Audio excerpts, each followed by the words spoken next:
Chapter 9. Silver poked glitter overhead as J-Paw followed the narrow valley upward.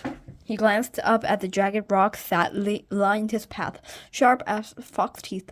Ahead, a stream danced down the mountainside, sparkling in the moonlight. A cold breeze whisked down from the gray peaks and set his fur rippling like water. It felt as though he had been following this stony path for days, and still had to follow the stream upwards into the mountains. A paw jabbed him aside, catching him painfully between the ribs. J-Paw flinched. He blinked, opened his eyes, and saw only darkness. He had been dreaming. The paw jabbed him again. "Watch out," he complained. "Sorry," Lion Paw apologized. "Why are you so fidgety this morning?" J-Paw lifted his muzzle. He could smell dew on the leaves and guessed that it was hardly dawn. Only Lion Paw and Berry Paw were stirring. "We were going on border patrol with Ashfur and Brambleclaw," Lion Paw explained excitedly. "Big deal," J-Paw murmured. "But Brambleclaw only talking you because nothing happens on the border these days." "What about Shadow Clan and Wind Clan leaving extra scent markers? Are you scared of smells?" J-Paw sniffed back. Lion Paw flinched away from him. "I'm sorry," J-Paw murmured. I'm sure it'll be great." "Yeah," Lion Paw agreed quietly. "I'll see you later."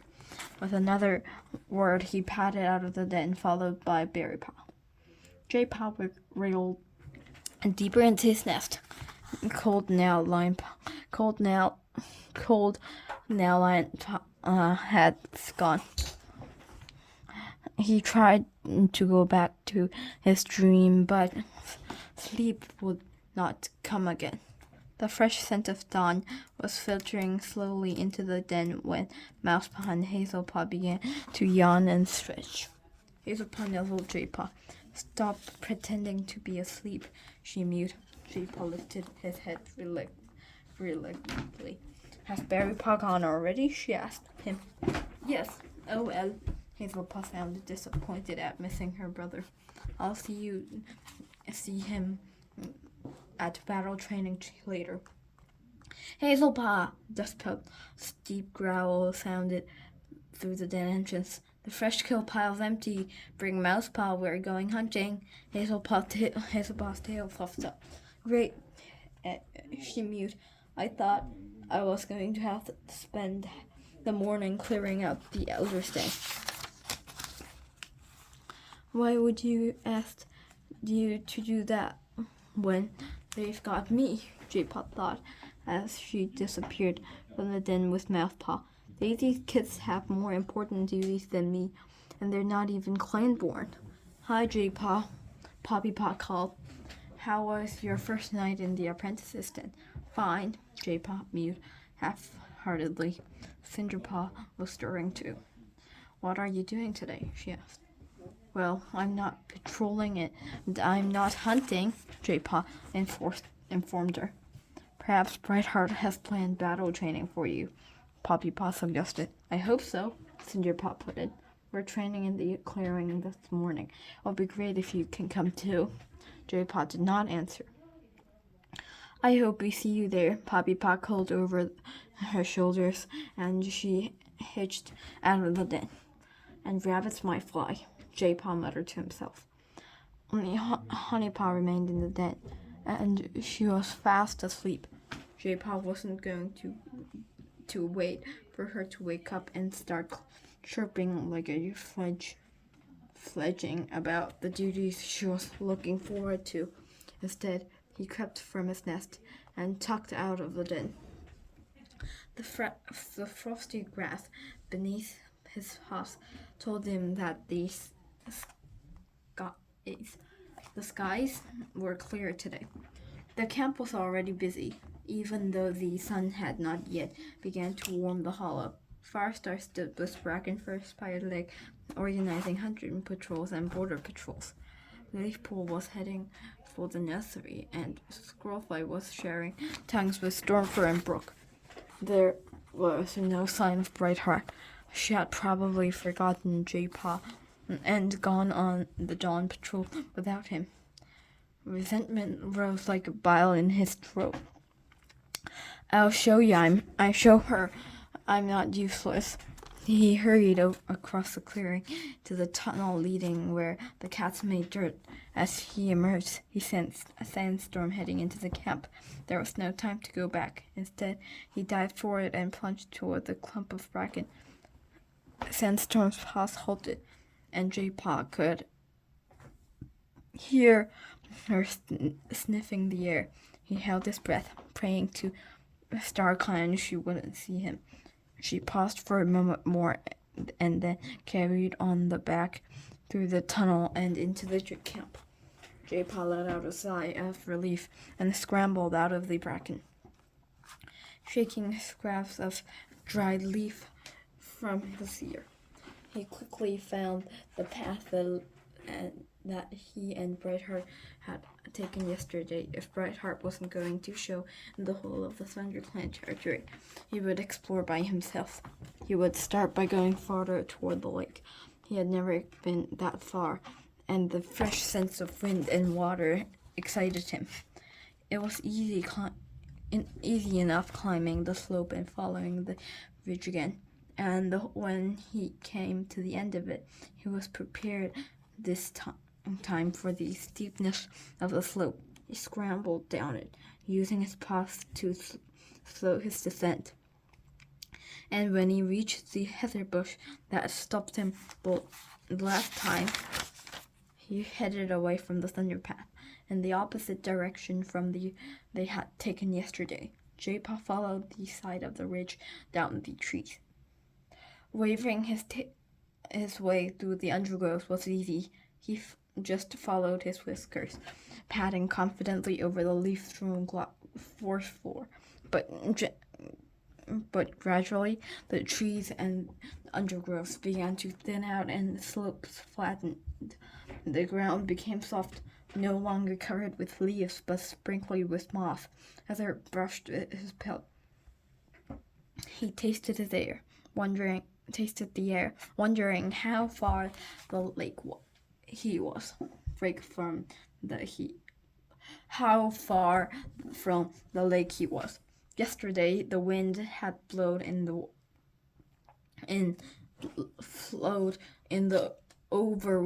over the water, and he had smelled it quite clearly.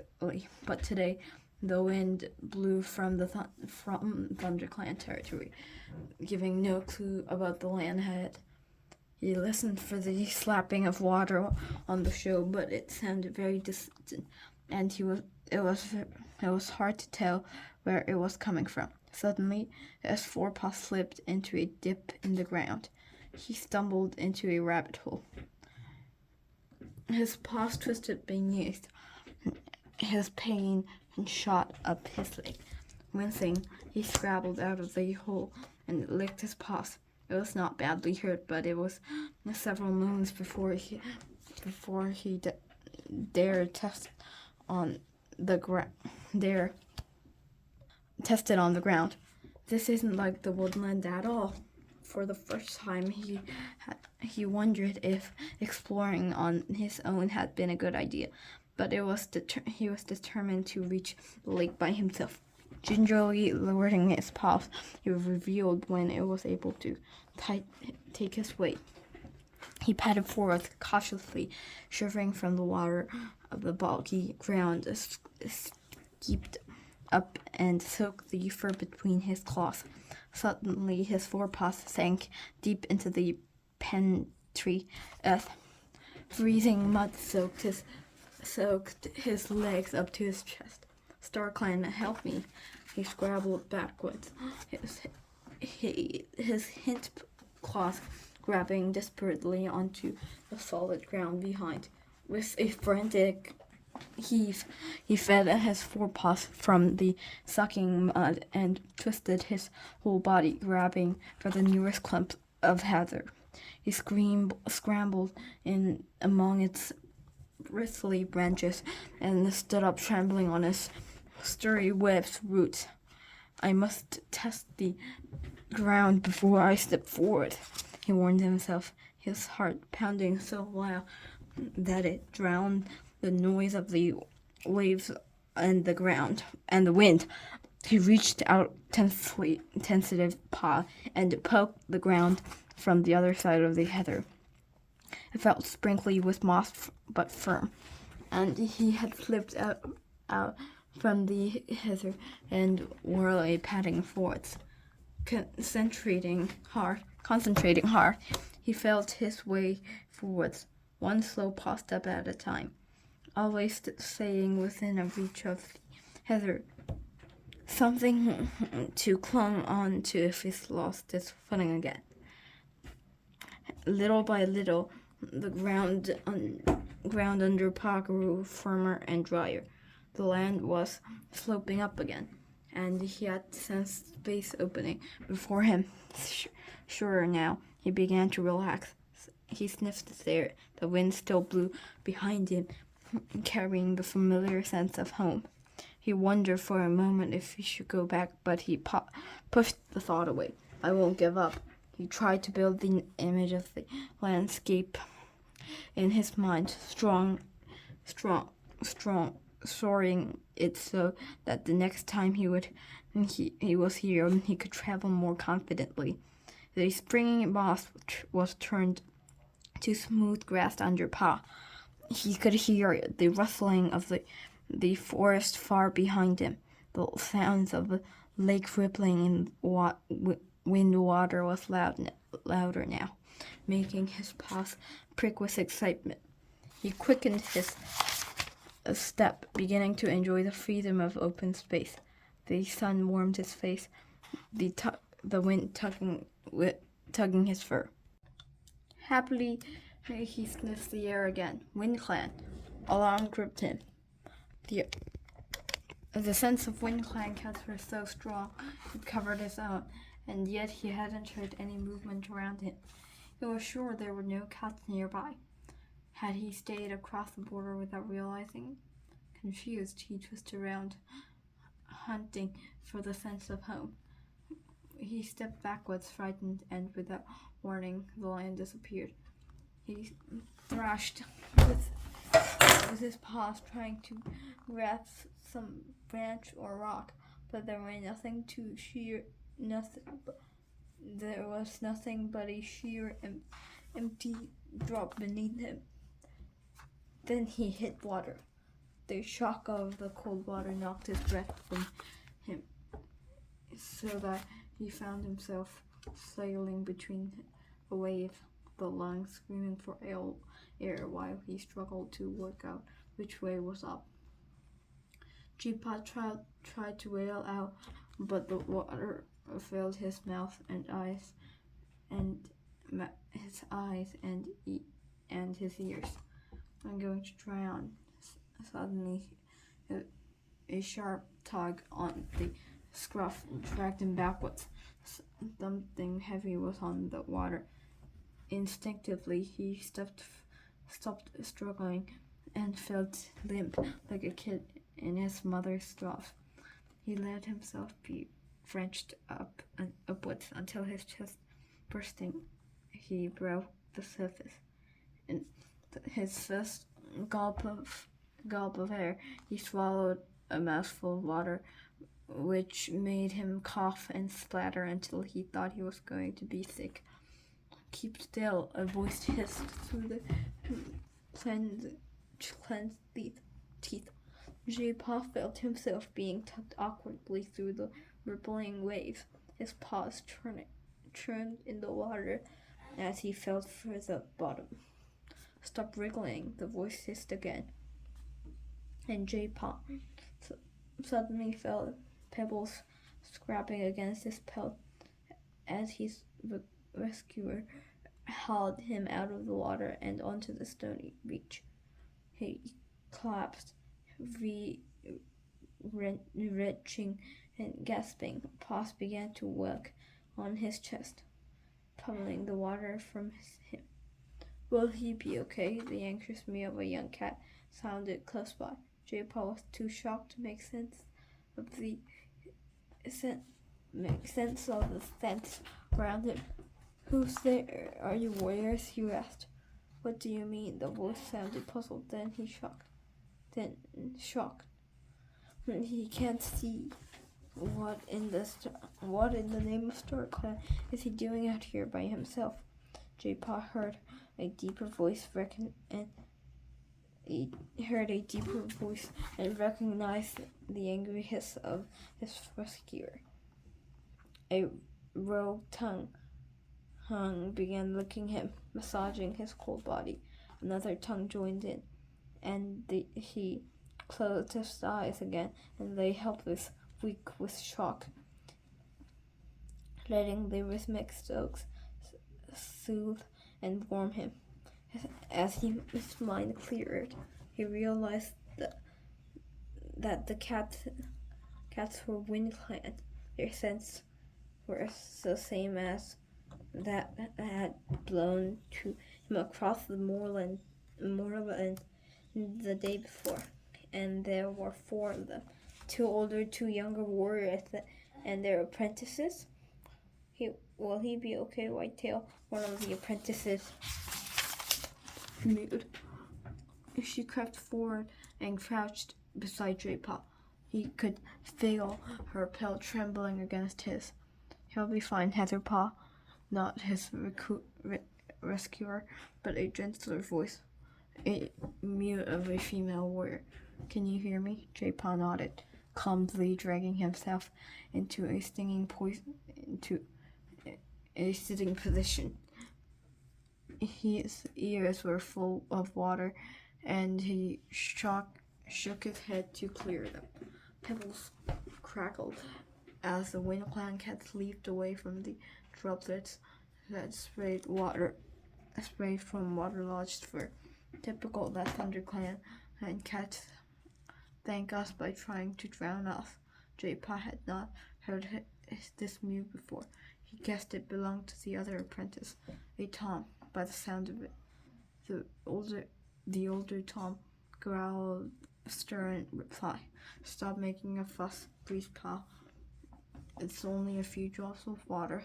J-Paw felt a warm breath on his cheek as the warrior leaned close. What were you doing so far from your camp? He demanded. Is there anyone with you? Be gentle, Crowfeather. Whitetail placed. He has a bad shock. J-Paw felt a soft tongue lick his ear. You're safe now, little one. J-Paw relaxed against her, sheltering from the wind in her warm dry fur. And Whitetail, the she-warrior went on.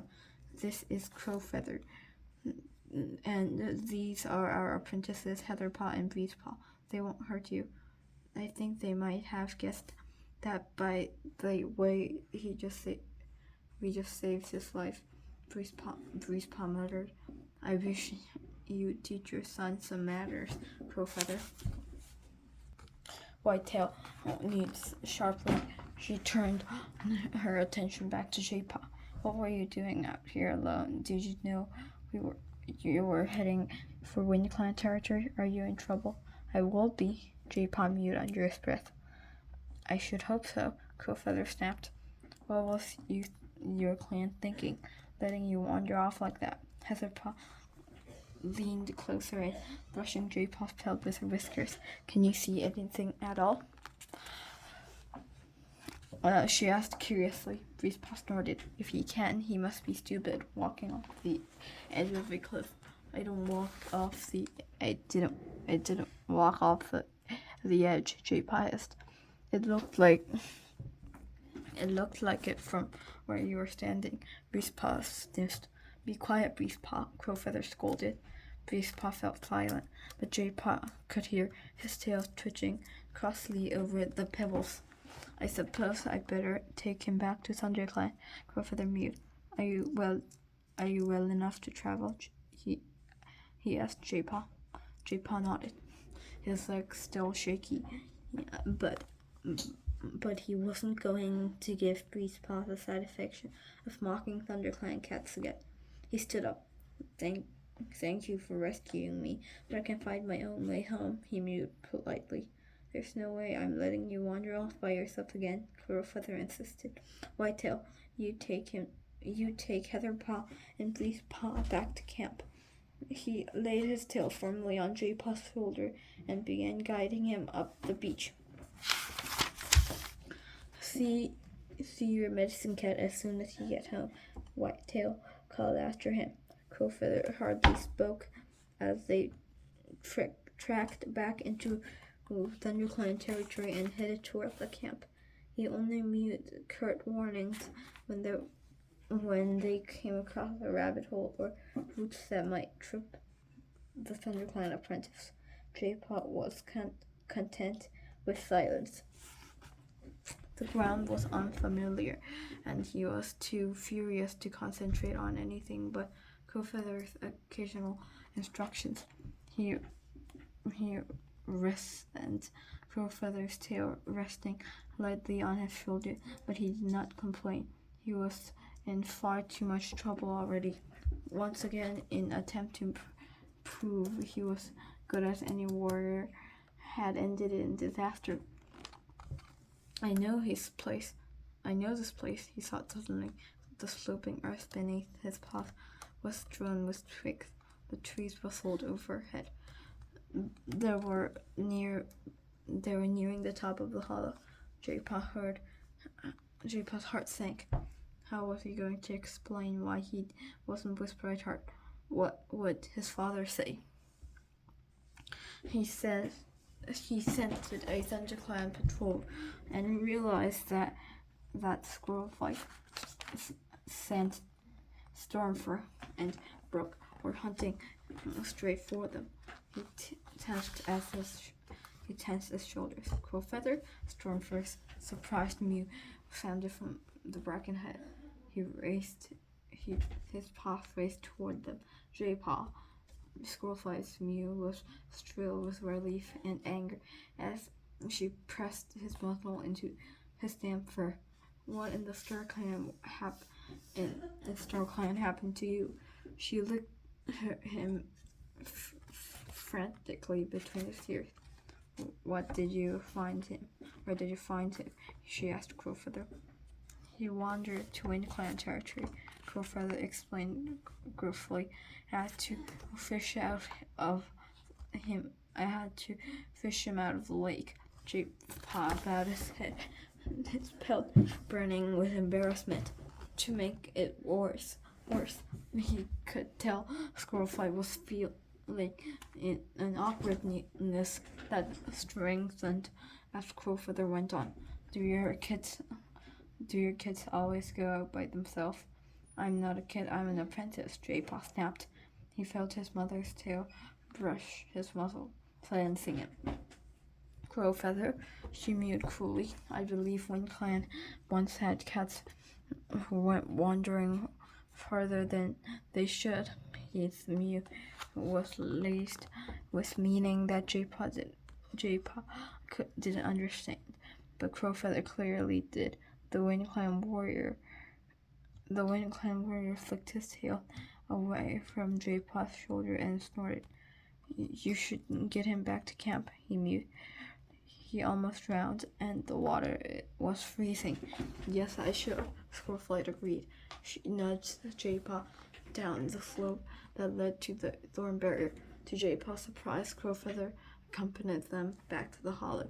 Squirrelflight did not question it, and J-Paw sensitive positive joy in Stormfur's step as he padded alongside the WindClan warrior. Brooke fell into a step beside J-Paw. Do not be ashamed, she purred in its ear.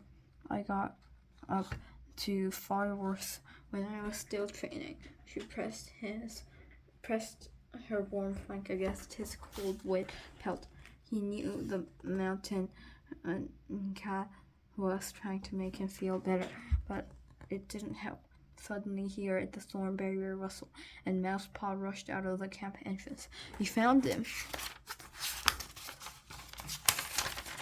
The apprentice called, delighted. Squirrelflight sighed. Yes, we found him. Go and find Brightheart's patrol and tell them to stop searching. Stormfur told Mousepaw, and ask Cloudtail if she can take Cinderpaw with you. Yes, Stormfur. Mousepaw mewed, dashing back into the camp. Squirrelflight led the way through the tunnel, and Jaypaw clenched his claws and followed her into camp. Go straight to Leafpool, Stormfur advised him softly. I'll come with you once I've spoken to Brambleclaw. Squirrelflight mewed. He'll want to know that you're safe. No, you're safe. Feeling lower than a warm belly, Jaypaw slunk toward the medicine den. Crowfeather padded after him. Jaypaw blinked in confusion. Why was the Wind Clan warrior determined to follow him wherever he went? Surely Crowfeather has no business with ThunderClan's medicine cat, but he wasn't gazing to challenge the warrior. Instead, he tried to sense that what Crowfeather was feeling, but it was like trying to reach into a bramble bush. He could sense nothing but prickles.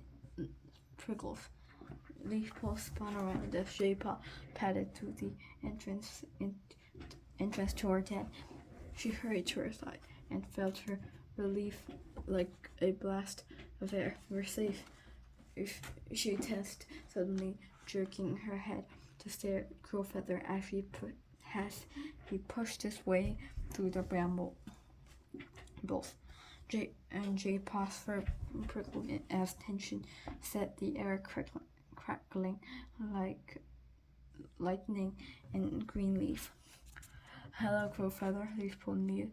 She sounded as thought she had a bird caught in her throat.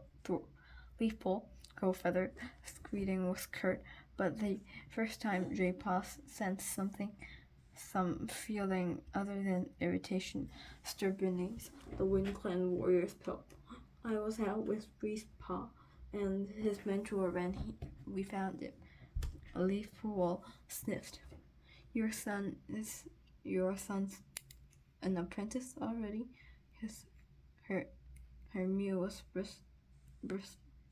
He is, Crowfeather replied, his voice strangely flat. Jaypaw, Hollypaw rushed up and rubbed her muzzle against her cheek.